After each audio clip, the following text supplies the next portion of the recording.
And we're live. We're live. Thank you so much and welcome to episode 7 of Stories from the Path. Thanks to all of you for taking the time to join us tonight, and thanks in particular to our guest, my twin flame, Christiana, who will be joining us in just a couple of minutes.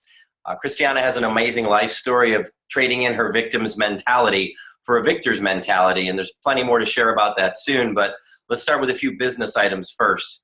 In a minute, I'll tell you a little bit about how I got started on the path to doing this show called Stories from the Path. But before we do that, I want to tell you a little bit about the format for tonight's call.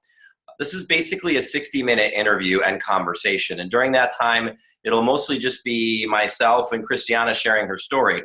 Now, this is the first time we've ever done this live, where I've had the guests live in studio / our home. And it's going to be interesting to see how the dynamic of doing the call live affects it. I look forward to enjoying that with all of you.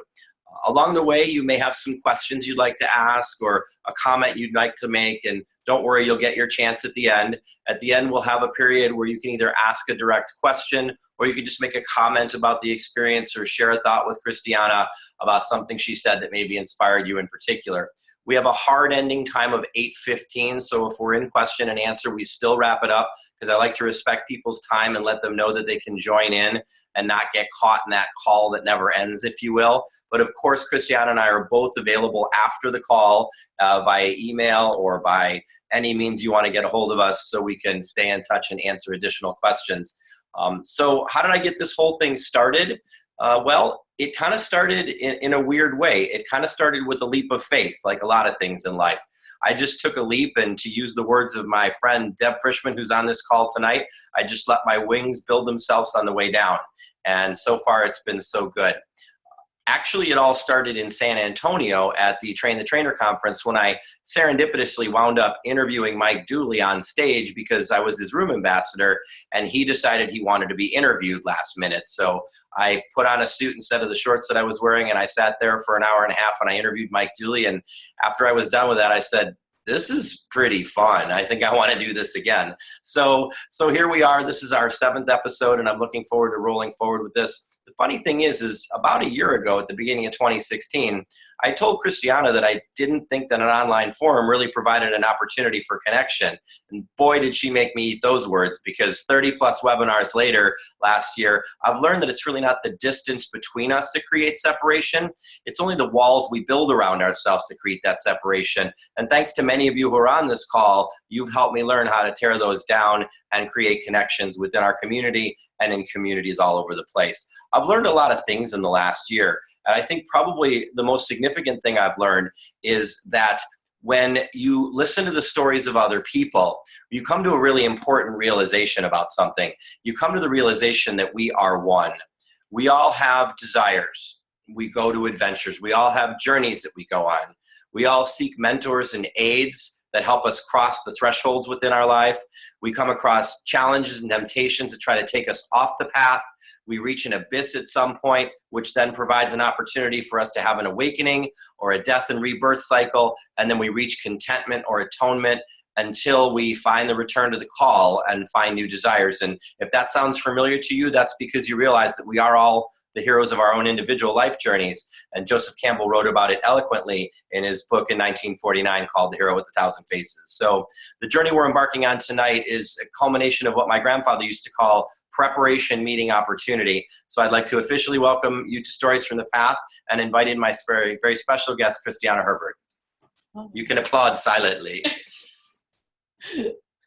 Hi, everybody. So we're going to try to get on speaker view so you can see us bigger on the screen. And I keep getting this big phone symbol instead. So that's just a little something that I don't know what to do about. So I've reached my first technical difficulty in any of my calls so far. So we're just going to go back to gallery view and let it be that way. So welcome to the show, Christiana. I think we originally thought we might have done this show in December, and we were going to sit in front of our Christmas tree and show you our Christmas decorations. And then we realized doing a show days before Christmas probably wasn't going to inspire a lot of people to join us. But I can assure you, you don't have to see it, but we still have our Christmas tree up. We haven't gotten around to taking it down. Hopefully that'll happen this weekend. Just over there. So Christiana's been involved in a lot of amazing projects and opportunities that have come her way in the last couple of years, and we've done a lot of them together. But for those of you who are less familiar, I just want to do that formal introduction, if you will, of Christiana so you can get an idea of what things look like in her life right now. So Christiana is a storyteller, an author, a speaker, and a coach. She's presented in numerous forums, both individually and jointly with other people and with me. Her work has taken her to women's empowerment conferences, Power of Thought workshops, storytelling shows, and she's even been part of the presentation team for Hay House's version of Mike Dooley's Infinite Possibility Train the Trainer for their online certification program. Some of her specialty topics include rewriting and releasing your own story, recovering from abuse, radical forgiveness, becoming a taking action rock star, and many more things she's presented on over the last few years. Like all of us, Christiana's life story is a winding path of contrasts and challenges, as well as joys and awakenings. And her greatest awakening came when she finally discovered that she was powerful beyond measure. In fact, she discovered she not only needed to live a life where she wasn't just clinging to survival by a thread, but that she was designed to thrive. And in a book that was gifted her with the inscription that said, "I'm not sure if this is going to be life-changing," she discovered a truth within that book that then began to shape her thoughts and make her understand that she would become what she thought. And from that moment on, Christiana began to retell her life story as she told it to herself. The previous chapters of Christiana's life story included depression, cutting, eating disorders, loss of the will to live, and manifesting and living in physically abusive relationships. And her survival So cheerful. Yeah, it's cheerful, right? Her survival and the awakenings that have come from the path have delivered to her to a place of acceptance and gratitude. And over the last 9 years, Christiana has gradually uncovered the key to living a life of bliss beyond measure. The pathway to finding those keys was paved with forgiveness. So tonight, Christiana will share with us how she flipped her mindset from victim to victor and the steps she learned to forgive those who were her supporting cast in her previous story and how to forgive herself. So your life looks pretty good right now overall then, Christiana, yes? Yes, of course. I'm sitting here. Well, that's true. And we've got a beautiful home that we live in here. So you have a lot of exciting things coming up in your life. Probably the biggest milepost you're going to cross in the next few months is the new program you're jointly producing called Love Your Life, which will launch in Minnesota in February. Tell us a little bit about that program. Yeah, so it was actually Deb's idea first. And she just kept saying, "I want to get you guys out to Minnesota. I want to get you guys out to Minnesota. You need to meet my peeps, and they need to meet you." And, one thing led to another, and we ended up putting this thing together. And you guys talked about it on your own for a while before you even really asked me what I thought I might want to teach. And when I thought about it, I was like, well, goodness, I think the subject I can talk the most about and I really understand the best is forgiveness. Absolutely. So the path of this program that you're going to be doing in February was paved with a lot of stepping stones along the way. Tell us how you first became involved in the Infinite Possibilities program that started you on the path to teaching the power of thought. Just give us a little overview of how that whole thing started. Like how we ended up at our first conference? Yeah. Well, in 2014, a lot changed very rapidly in my life and of course in your life. And I found myself with a milestone birthday, moving across the city. Your best friend Richard just suddenly died and was gone, and I watched you go into a tailspin, and I was just kind of at a loss for what to do.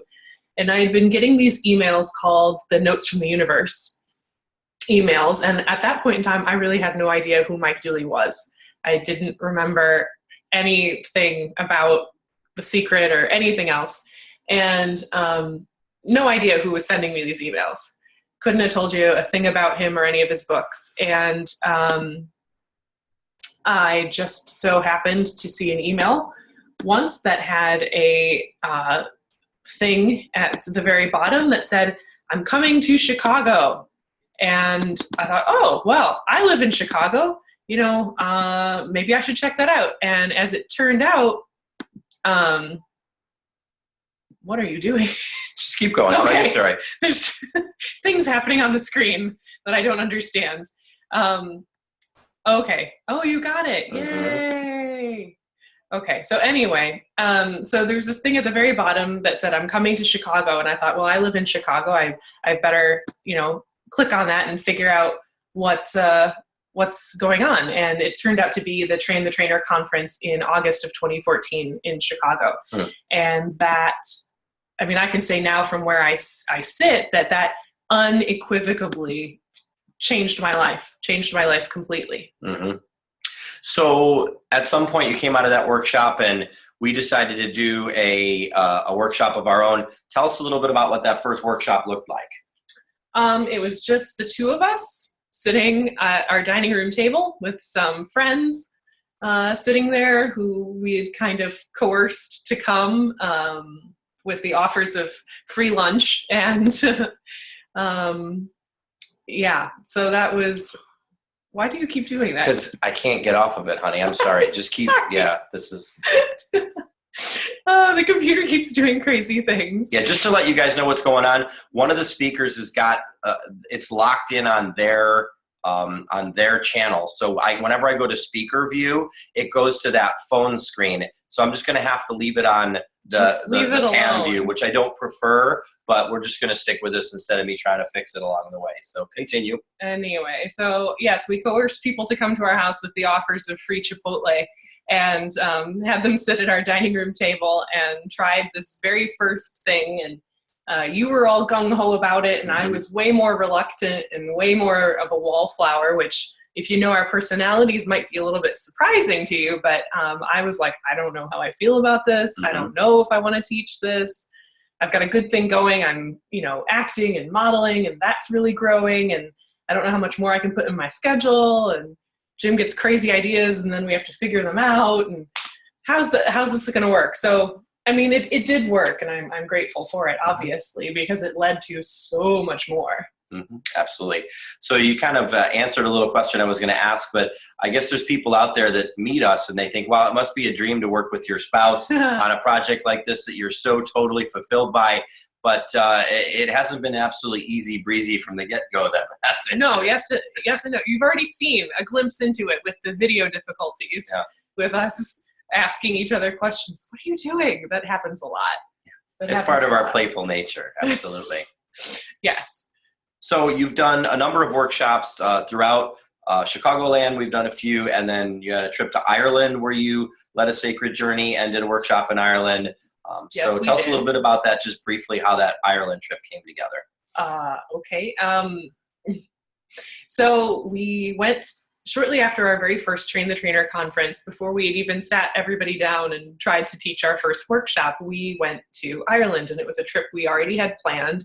It was within a month of the conference, and it was for our first wedding anniversary celebration. And we went to Ireland, and I really just allowed myself to be completely, out of the country, out of contact for like 2 weeks, and just kind of let everything settle and just be still and see what happened, see what came through. And I found myself getting a lot of messages to just be really reassured in where everything was going and to not question things and to just go with it, which led to the first workshop.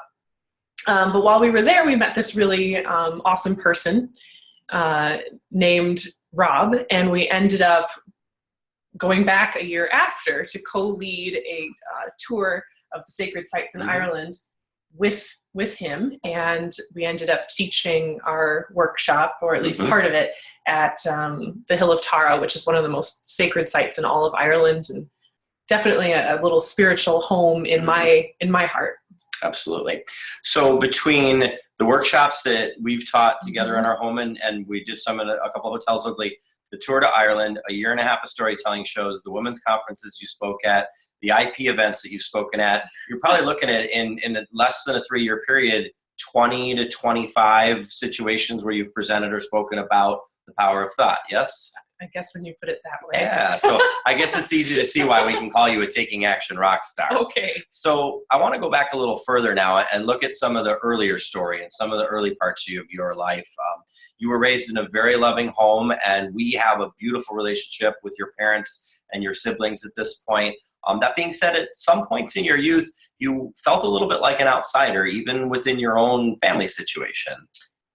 Yes, I think it was just very clear to me from a very young age that for whatever reason, and I couldn't figure this out for many, many years, I didn't have the tools or the vocabulary or the mentors or any of the resources that I do now.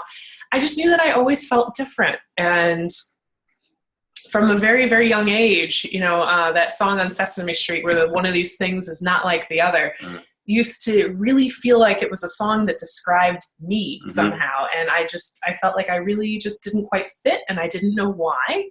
And I didn't feel unloved, but I just sort of felt just like the odd duck in the hole. So when you were 10 or about 10, your parents moved your family to Russia, and they worked as missionaries in St. Petersburg, Russia for about a year. Yep. That was quite an interesting experience for a 10-year-old girl to go through. I would say that I blame that for my overall wanderlust. I came away from that with the desire to basically travel and explore anywhere, anytime thereafter, because to a 10-year-old, this was the greatest adventure ever. I loved it. I understand now, looking back with adult eyes, that there was a lot of very stressful parts of that trip for my parents. But to me, this was the greatest adventure I had ever been on. But it did also really make me way more aware of a much bigger world outside my very small little sphere. And that changed me forever. And as you said, that amazing travel really awakened that curious nature, that wanderlust that you spoke about. But then you came back from that travel and you found yourself really feeling very alone, very segregated from your friends group back here at home. And it put you in a place where you struggled a bit, yes? I struggled mightily. I had just come back, I did my 5th grade year overseas. And then we came back right into 6th grade, which honestly is just kind of the very beginning of some of those really rough years when you're a teenager. That could be challenging for any child with any parents, no matter what. You're figuring out who you are, you're figuring out how you interact with people. Puberty's just beginning. And yeah, it was really, really rough. I found myself in a situation where I was bullied a lot in school, and I didn't really have a lot of friends. And I didn't feel super supported at church, and I'd already felt kind of outside my family, and my parents had their own stuff that they were going through, so I didn't really, I just kind of felt like I was floundering. Yeah. So as a young teenage girl, floundering and looking for some ways to figure out how to let out some of the pain you were feeling inside, you started cutting. Yeah, I don't mean to sound, I feel like I'm sounding glib about it, but this sort of slowly built into self-harm. It wasn't something that just flipped a switch overnight, but what happens, in my belief, when you do a lot to suppress how you feel, which is exactly what I was doing. I didn't feel like I had an outlet to express myself, and I didn't really feel like there was a whole lot of people I could talk to. And I was just very confused and lost. So when all of those things are just stuffed away and you're under a lot of pressure, they will find a way to come out. And they will find a way usually to physically manifest in dis-ease or, something like that, because there's just no other place to put that energy. So on the surface, in many ways, during your teen years, you lived a normal life. I mean, you went to school, you had some friends, you dated, you did some things, you were very active and involved in the church during this period, but there was this sort of pain bubbling up or emerging from inside you. Yeah, for sure. I was really involved with the church, I think because I didn't know what else to do. My parents were super involved with the church, and we were in church. There was a time period where I was in church 3 separate times during the week. My parents led a Bible study, and I had a youth group night, and of course there was Sunday, and I volunteered in the nursery, and that's on top of all of my activities at school. I got really involved in theater and music, of course, and I volunteered a lot, and but in all of those places and all of those times, I just never quite felt like I fit, and I was always searching for some sort of answer as to why I felt the way I did. And then did the cutting continue throughout high school? Yeah, and that was the first time where I really started questioning whether or not I was really meant to stick around for too long. And just writing. It went a little bit further than the typical teenage angst where, you're writing dramatic poetry. Right. I think for me, looking back, it went a little bit further than that, and it just wasn't, it was not a healthy place to be. Understood. So eventually high school ends and you have the opportunity to go off on your own for the first time. You go to ISU. Very, very excited to to go to Illinois State University, get off on your own. I didn't care where I went. Exactly. They could have said you were sending you on a one-way ticket to Timbuktu, and I would have been like, I'm out. Yeah. So in college, you have your own space for the first time ever. And like many young adults, you begin to make some choices. You begin to awaken your own belief systems. And despite the deep love that you have for your family and had for your family, when you came home from college, your more liberal belief systems didn't quite mesh as well with your family's conservative beliefs. So at that point in time, you wound up living on your own in the city of Chicago as a young 19, 20-year-old girl. Right. So I think what happened when I went away to school and even after I came back was that I had, for the very first time, heard my own voice. And because of all of the messaging in the house, because of how much I was in church, I had never really heard my own thoughts. And I had done a really good job of stuffing all of my intuition away.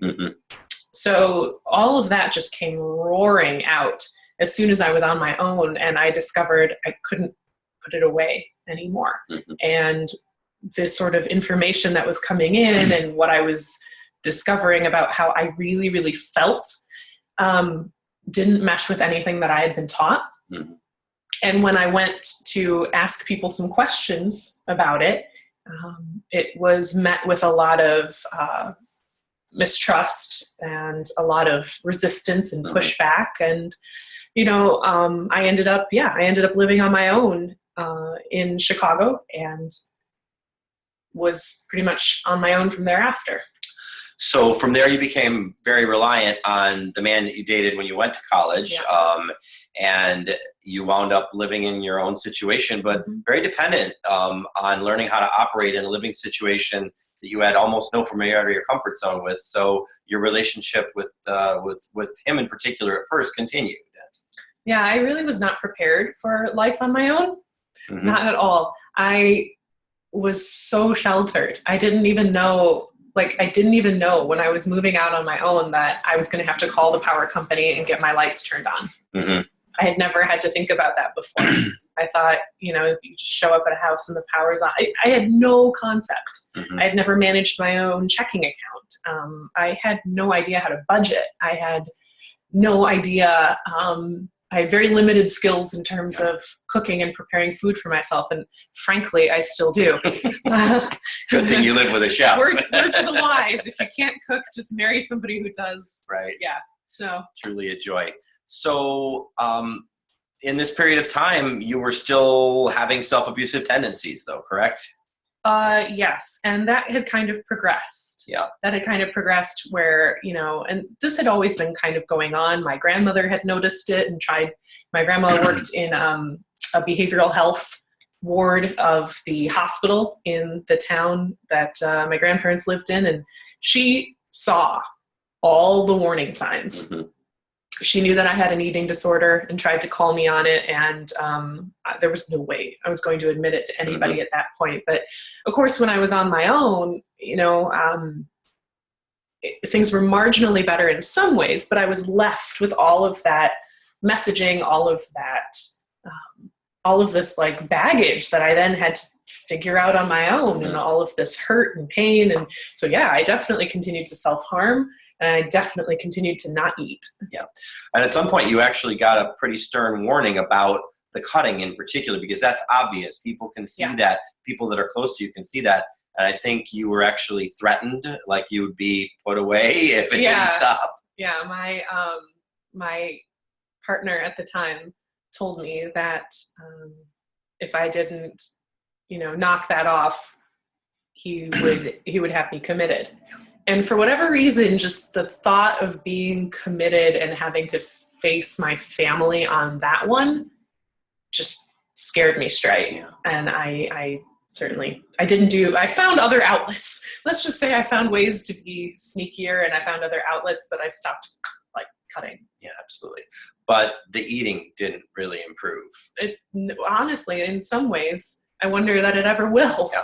I am better about eating. I'm better about feeding myself, but for whatever reason, if I'm just left to my own devices and food isn't super easy for me to put together, I would just as soon not eat. Yeah.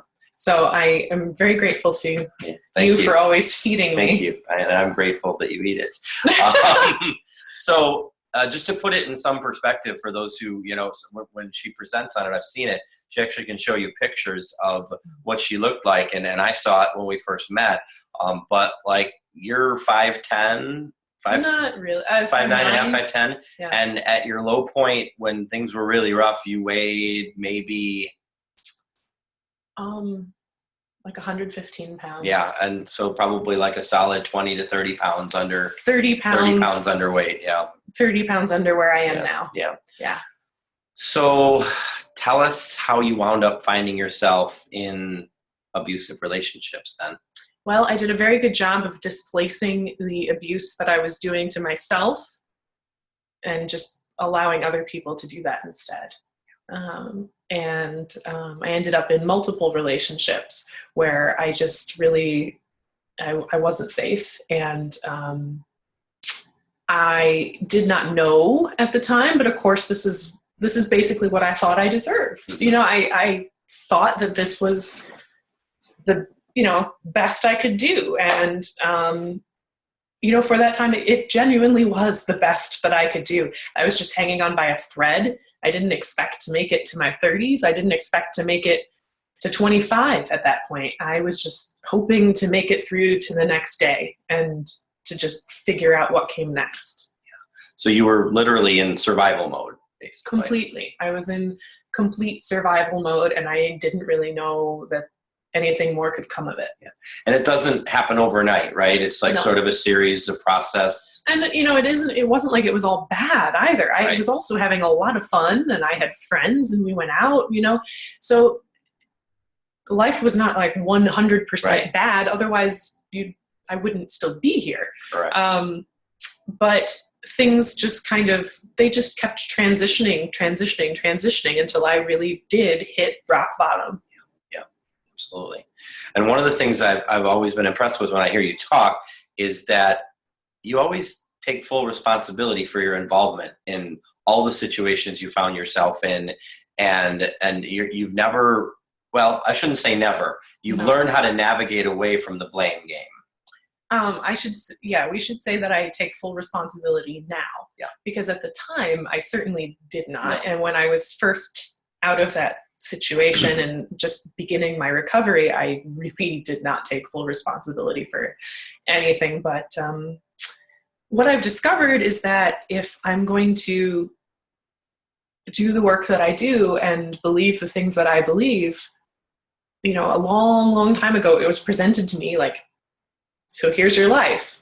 You need to take full responsibility for all of it. Mm-hmm. And I remember, asking, all of it? Even that stuff? Like that horrible crap? Like, yes, all of it, because all of it had a purpose. And I have somehow found myself in a place where I'm actually grateful for all of it, which seems still, when those words come out of my mouth, it seems like crazy talk to me. And I constantly, even to this day, check in with myself and say, like, you really, you're okay saying these words? Like, yeah, I am. I look back on those situations. I think about people in the past. I think about things that have happened, and there's no emotional charge there anymore. It's gone. Yeah. All of that, like all of the healing and all of the stuff that's happened, all of the emotion and charge and like pain and bitterness and all of those things I used to feel is just gone. It doesn't even exist anymore. So tell us about March 17th, 2006.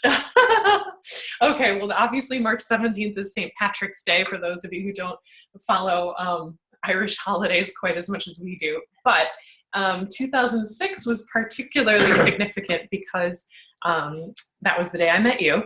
But it was also the day I went in and applied for a job at the restaurant where we have worked and where we met. And I'm very, very grateful because one of my partners at the time had basically forced me to go and apply because the thing is about survival mode, you're not really in a place where you have the capacity to take great leaps and take chances and dream many dreams. So I was just kind of like going to work and coming home and hating my life and just utterly miserable. And just, that was all I could manage. And he said, like, you know, go and apply, and like forced me to get on the phone and call and see if you guys were accepting applications. And I walked in and applied and was wearing green, of course, it was St. Patrick's Day, and filled out an application and ended up talking to you. And well, thus began the journey of our lives intersecting. Yes. Now, you had not yet at that point reached what you called rock bottom, though. Nope, that happened after I met you. Interestingly. Well said. Tell us a little bit about when you hit rock bottom and what it looked like. You know, I don't have a particular date for it. And you know what? It's just as well that I don't, because I would hate for that day to roll around on the calendar every year and to think about it in that way. And, or maybe, I don't know, maybe it would make no difference at all with where I'm at. But, yeah, I just remember going in, and as I went in and was going through my interviews there, I just remember sitting in the booth and talking to like the managers and you know, going through my job interviews. And I just remember feeling my clothes hanging off of me. And I was just so thin. And I was so unhappy. But I managed to get the job, and I don't remember how exactly the rock bottom happened. I just remembered that it had been a particularly awful and degrading day, and I just broke, and I found myself laying on the floor of my shower in my bathroom, just with the water like just basically hitting me, and just was staring at the ceiling and crying out from my heart and saying, I don't know who's listening. I don't know if anybody's listening, but I just want to be happy. And I can't live like this anymore. And I can't do this anymore. And if I can't get happy, I'd just as soon die. Because living this way and not being happy is no life at all.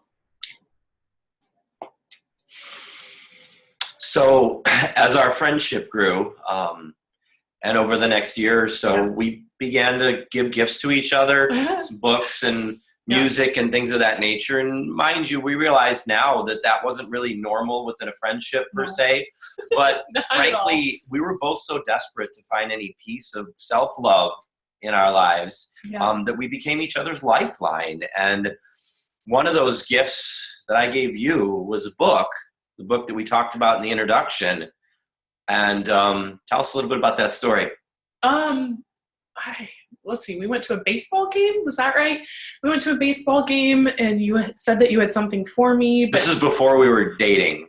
We were just friends. Yeah, whatever. In any case, you'd already given me an assignment, Jim Ever, the teacher.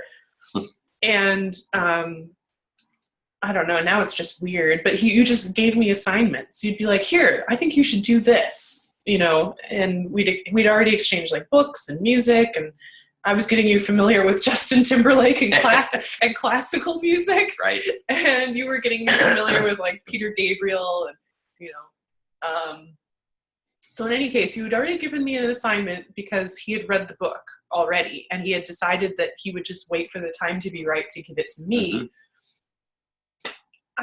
And you said, I want you to think about what you want to have happen in your life. What's next for you?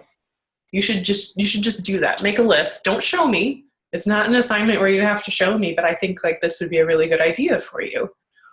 And so I actually went and did it. I did. I sat down in a cafe in downtown Chicago with a cup of tea, and I had my little notebook, and I wrote down what I wanted to have happen next in my life.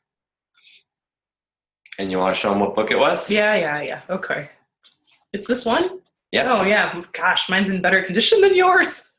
Ta-da! Of course, it's The Secret, and it literally says, so here it finally is. I can't say this is a life-changing read, but it made me think. I can't say I subscribe to the belief that it is a magic formula for success, but its teachings have applied to many success stories in my life. The fact that it has become a silly fad shouldn't discount the value. It's just too interesting not to share. I hope you will enjoy. Jim, 7/25/2007. So that would have been about a year and 3 months actually after we met at the restaurant. Yep. And this would be a few months before our worlds completely blew up. But anyways, that's when you began to really understand, when these tenets and these concepts about the power of your thoughts, and it was really the first time anybody told you that you actually held the reins. Yeah. I had gone to a couple of yoga classes, mostly due to your influence. Because I'd been curious. Yoga was a growing trend at that point. Now it's ubiquitous.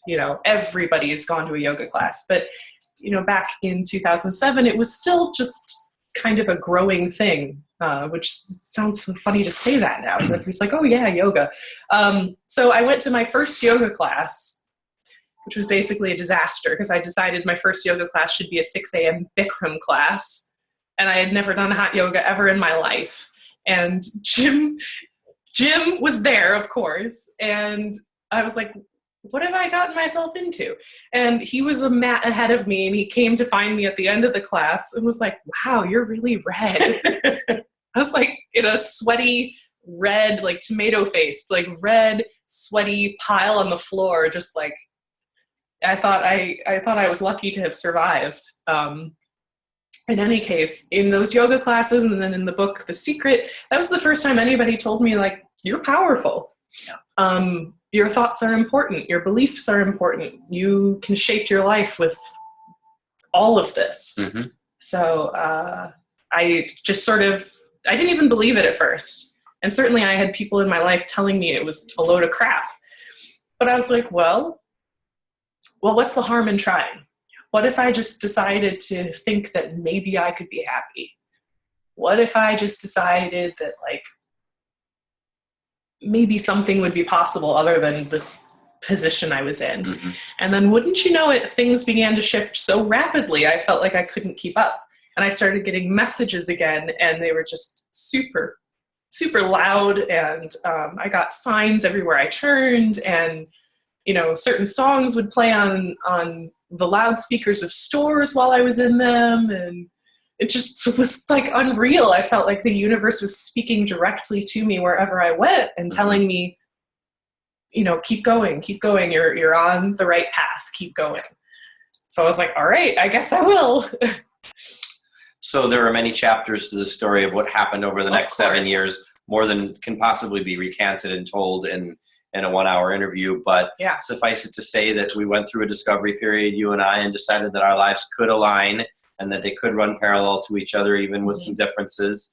And eventually we married in 2013, August 31st. Mm-hmm. So tell us a little bit briefly, just a minute about that whole experience.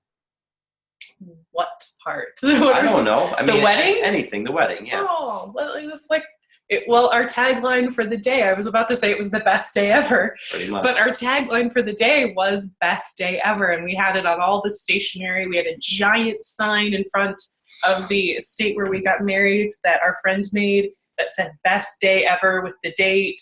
So when people drove in, they would see that. Because that was our intention. And we had set this intention that we were going to have the best day ever.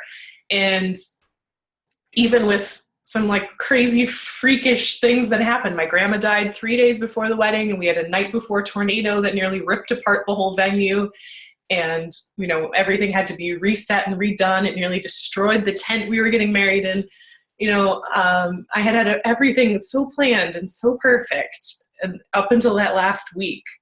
And it was a really important lesson for me in relinquishing control, but also the fact that when you set an intention to have the best day ever, it doesn't matter what else happens, on your way to get there. You are still going to have the best day ever.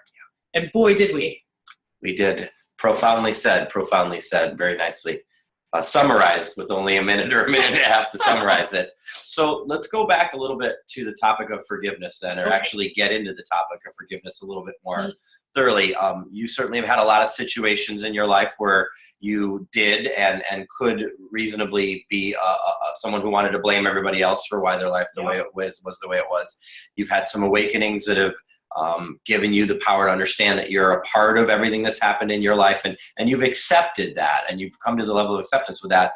But really, most in particularly, you've learned that it's a series of steps that you have to go through to go from victim to victor. Yes?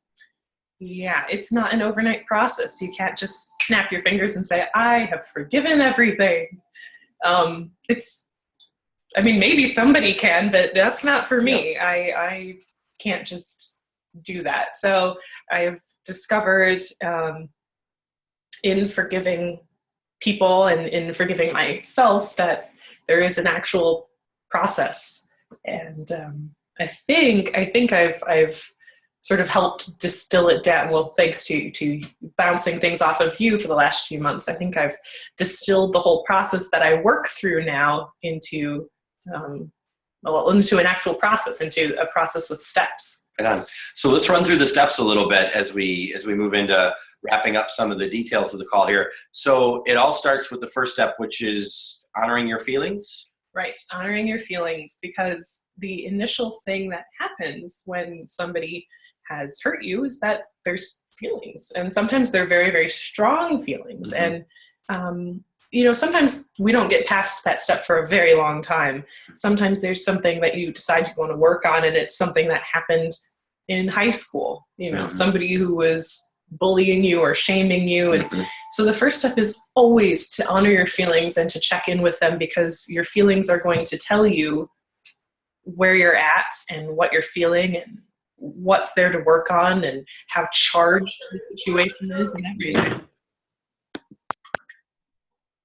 That's cool. You can keep going. So then the next step is to, as you say, ask questions. That's right. So ask questions. You might be able to go to speaker view now. Yeah, I've got it. Oh, good. Maybe. We'll see. Okay, so step 2 is to ask questions. And that, really what I mean about that is to just sit with the emotions, to sit with wherever it is that you energetically are, and start asking questions. What are some of the questions you might ask yourself? Can you give us an example? Right. So I'm a big believer in the 4 agreements. And one of those things is to not take anything personally. So one of the questions I always ask myself first is, am I taking something personally? Am I taking something personally that's not even about me? Other questions like, so what is the situation trying to teach me? What is the awakening here? Or sometimes it's like, well, why am I so upset about this? Right. Because it seems like something that's really simple on the surface. So it's like, well, why am I so upset about this? What else is going on, underneath that? What else is going on in my life that is adding to this? Sometimes I discover that I'm just hormonal. Yep. So in any situation where forgiveness is involving a person that you're having a conflict or a contrast with, then you really need to consider your offender, or I think maybe we're in the process of shifting that word offender to a different word. Yeah, Deb suggested, what did she suggest? Angelic awakener or something. Or angelic teacher. Angelic teacher. Yes. Yeah, that's it. There she goes, just like, yeah. So what do you mean when you say consider your offender? I mean that everybody who offends you, everyone who hurts you as you go through life, falls into 2 categories. And the first category is people who are completely unaware, completely ignorant. They have no idea. that they've done anything hurtful, and everyone has been in that group. Everyone's been in that group before. The second group is the wounded, and everyone is also in that group, because there are, one of the things that Brene Brown says that I love so much is that we do a very good job of displacing our hurt instead of actually sitting with it and feeling it and dealing with it and moving on. So in displacing things, which we've all done, and we all still do, we never actually deal with things, and therefore we're only really wounding other people because we ourselves are wounded. Yes. So if I'm understanding that about myself, I need to also extend that to everyone else and say that the people who hurt me the worst, who were aware that they were hurting me, were only doing so out of their deeply wounded and damaged selves. Yeah. So then the fourth stepstone on the path from victim to victor is to examine your own beliefs. Right. So sometimes, so once you consider where you're at about this, you need to think about, well, what beliefs of mine are contributing to this? Am I taking this more seriously because I believe that I'm not worthy? Am I having a harder time forgiving this person because I believe that they're a bad person? There's so many underlying beliefs that we all have that color our worlds. And once you sort of get through these initial things, which usually help to start taking some of the charge out, if you examine what your beliefs are and why you're so deeply hurt by something, you start getting a lot more clarity. Yeah, absolutely. So then, as with everything in life, you got to take a step where there's some action. So what are you looking at for action in terms of taking action on the path to forgiveness? So I think at that point, it's a good idea to decide whether or not you want to have a conversation. Because usually by the time you've gotten all through these steps, you've gotten to a place where you've reduced the level of emotional charge. You should be in a place of better understanding. You're going to be more calm and rational about it. And then you can decide whether or not it's, it's possible, safe, and wise to have a conversation with this person who's hurt you. And sometimes it's not possible, because sometimes they're not even alive. Correct. Or you've lost touch with them. Sometimes it's not safe, and sometimes it's not wise. So I'm certainly not advocating that people put themselves in harm's way. But if it is possible, safe, and wise, you can always reach out and just sort of see how things go. I have reached out to people and found, the proverbial door shut. And they're not willing to have a conversation. Right. So, and in that case, I've done my part. I can move on. And in that case, where a conversation isn't possible, you can have a conversation with them energetically, regardless of whether or not you get to sit, face to face. And what I've discovered is in doing that, I have amazing results. Anyway, because we all are multidimensional beings. We all exist in different planes. And nobody can convince me otherwise that when you forgive someone, regardless of whether or not you tell them, that their higher self doesn't find out. True. And things just start magically shifting without you doing anything else but doing the work on your own and telling no one. Absolutely. So if you can't have a conversation with them, I always suggest have a conversation on your own, or write a letter, shred it, burn it, frame it. I mean, whatever you want to do, but you have that conversation anyway. So then you're pushing the door open, and we like to call it, or you like to call it, opening the door to acceptance. Right. So even sometimes when you get all the way through this, you might still not quite be there at the very end of forgiveness. You might not be able to fully let go of all of that, and that's okay. Yeah. It took me a very long time to let go of everything that had happened in my life. I mean, we're talking, it's like a decade now since a lot of these things were actively happening, and it's just in the last couple of years where all of the, everything has just sort of dropped out and gone away, even though I've been on the process of recovering and forgiveness for a long time. So I used to write myself these little mantras where I would give myself as many degrees of separation from saying I forgive this person as possible. So I'd say, I am willing to consider that I might forgive that person someday. And I would kind of laugh about it because it sounds really ridiculous, but I had to give myself as many degrees of separation as I possibly could so that that sentence could come out of my mouth without me immediately scoffing at it. Mm-hmm. So that sort of did its own magical work while I wasn't paying attention. And I would say, I'm willing to consider forgiving this person. And then I'd sort of forget that I'd ever say that. And then the next time I'd go and revisit that thing and think about it, that thing that had happened, that person, whatever, I'd find that, oh my goodness, things have shifted. I feel differently. So just opening that door bit by bit does have an effect. Yeah. So then the last part, or sort of the final piece in the puzzle, is what you like to call reclaiming your story. Yeah. So last year I put out just a very short little publication on my own site called How to Rewrite and Release Your Story. And it covers some of this, but certainly this has all been very much expanded on.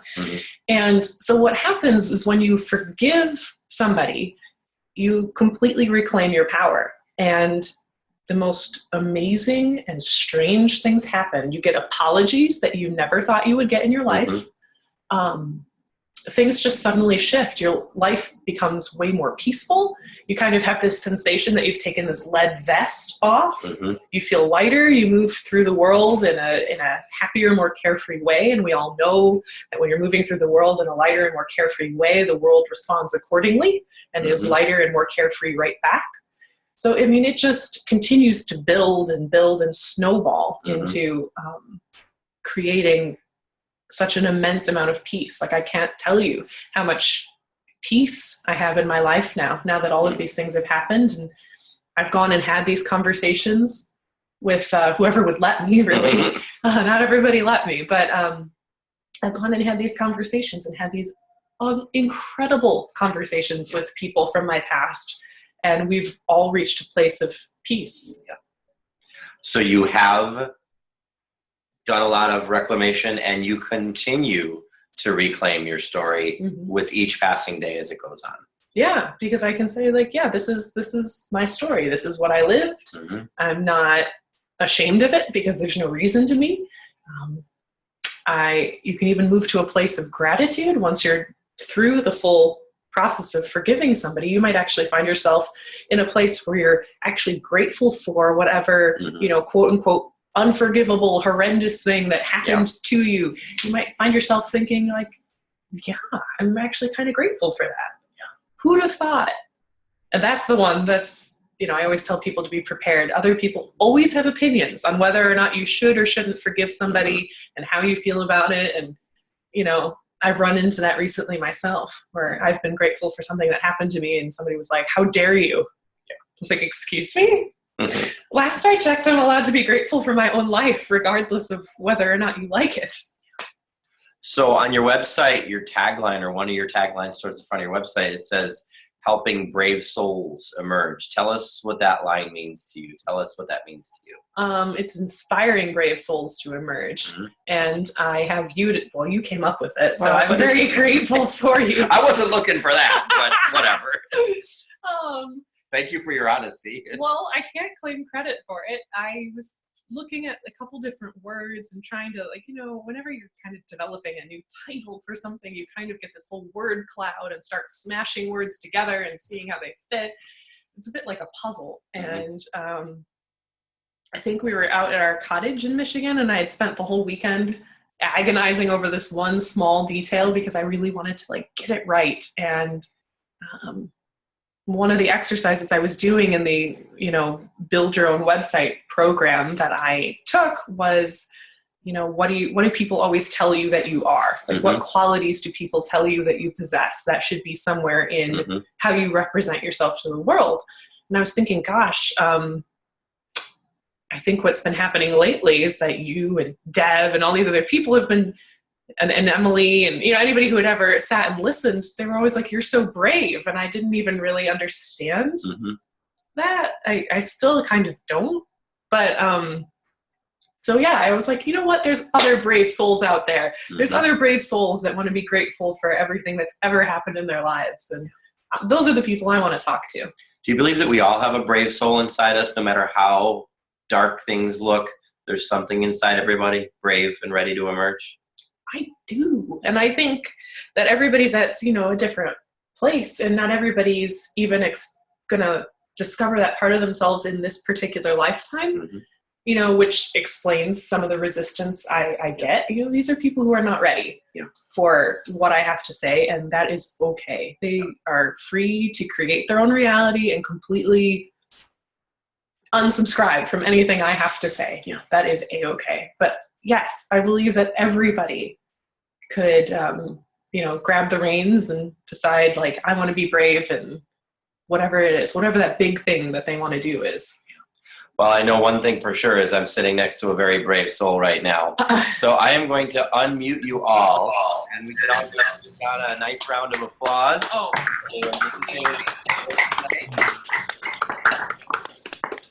So we have a few minutes that we can go around the table here, and if anybody would like to ask a direct question or say something to Christiana, if you are on a video first, we'll go video people first. Wave your hand and I'll call on you. Anybody have anything to ask or say? Nobody? Hi, Deb. I loved it, Christiana. Well done. And it's so fun to see you two together doing this. You two are so cute. Thank you. I love it. And it was just so, I've heard your story before, and it was just so nice to hear it again. And you just have so much passion. And I can't wait to teach, hear your workshop in Minnesota. So. Jeffrey, I think you waved your hand. Did you want to say something? Yeah, sorry I got on late, guys. I was working with a client. What I heard was fantastic. It was so beautiful, Christina. I love to see how many layers there are to you. I love to just really dive into the deliciousness of seeing you right here, right now. That is totally exquisite, and I love to just catch you in all of your splendor. It was fantastic. I loved it. Awesome. Anybody else want to make a comment or ask a question? How about anybody on the phone line? You can just shout it out if you're on a phone and you want to say anything. This is Sarah. Hi, Sarah. Hi.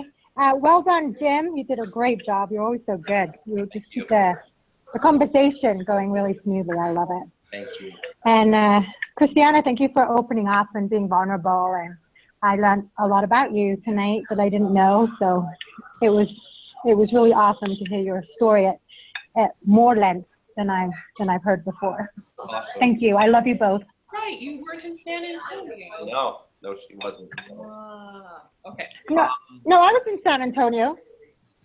Yeah, but you But weren't. there was parts. You weren't in There her was parts talk of in it. San Antonio, though. I don't think. I wasn't in her what? I don't think you were in her breakout in San Antonio, though. I don't know. We'll figure that The out. one that you guys. It doesn't matter. So listen. I think Deborah had a. Did somebody else raise their hand? Anybody? Yeah. Hey, Hi. Christiana, it's Jamie. Hi, Jamie. Hi, I didn't get to join in. My client ran late, so I didn't get to join in for the, except for the last 15, 20 minutes, but I loved it. I'm hoping that I can, you recorded it possibly so I could get the first half? Yeah, you'll get a recording for sure. Okay. Joining in. Deb and B are up here in the corner. I think they wanted to say something. Yes, thank you. Thanks to both of you. This has been a very unique interview. Got to learn more about both of you through this, and really appreciating your vulnerability, Christiane. And Jim, just appreciate your facilitating. And again, learn deeper dimensions of both of you through. It's kind of rare for both partners to be in interview with each other. So it's nice to get to know both of you more intimately. Weird. It was an experience for us too. We had no idea what it was going to feel like or look like, but we'll watch it on video, and I feel really great about it. I love the way the whole thing went. So just a couple of announcements to wrap things up here. If you did like this broadcast or you want to share it with someone, we should have it uploaded to YouTube in a couple of days, and we'll post it on Facebook. So we encourage you to share it with other people and make a comment when we do post it. If you're not following our Monday morning newsletter where we talk to you about what we're doing in our monthly broadcasts and the other things that we're doing, you can sign up for that at emergingintojoy.com, emergingintojoy.com. And then Christiana's own website is just her name, christianaherbert.com, if you want to learn more about what she's got in the works coming up. One more announcement. We have a workshop on Saturday with Mark, who's in the call right now, called Discovering Acceptance and Finding Peace. And it is at 11 a.m. Central Time Saturday. We've done this program twice so far, and it's our third time around. If you have some interest or you know somebody who might be interested, shoot me a personal message or an email, and I'll shoot you the details in a private link. And then last but not least, I'm really excited to talk about the next episode of Stories from the Path, which will be number 8. So I like to unveil to those Infinity. who come to the call. They get to be the first person you get to be the first people who know the next participant in Stories from the Path is going to be. And I'm really excited as I could be about this. I don't know I could ever outdo this. But next month, I'm going to be interviewing speaker, coach, and vibration activist Andy Dooley, who's got a multitude of stories to share. And I can't even imagine where that one's going to go. So until then, keep sharing your own stories. We have one more little order of business that we need to attend to here as a group, and I'm going to unmute all of you for this as well, and then we can say our good nights. So somebody has a birthday tomorrow, and we want to sing her happy birthday. Will you hold that, Christiana? It's not me. So our dear friend Deb, who you know very well, has her last birthday in her 40s tomorrow. So we're going to sing to her as a group for Deb. Happy birthday to you. Happy birthday to you. Happy birthday, Happy birthday to you. and many more. 1, 2, 3. There you go. Thank you. So thank you all, my friends. Keep sharing your stories. Keep listening to other people's stories, and you'll keep changing the world. We love you all. Thank you so much for being here tonight. Thank you. Good night. Bye. Love you. Bye. Bye. Bye, everyone. Bye.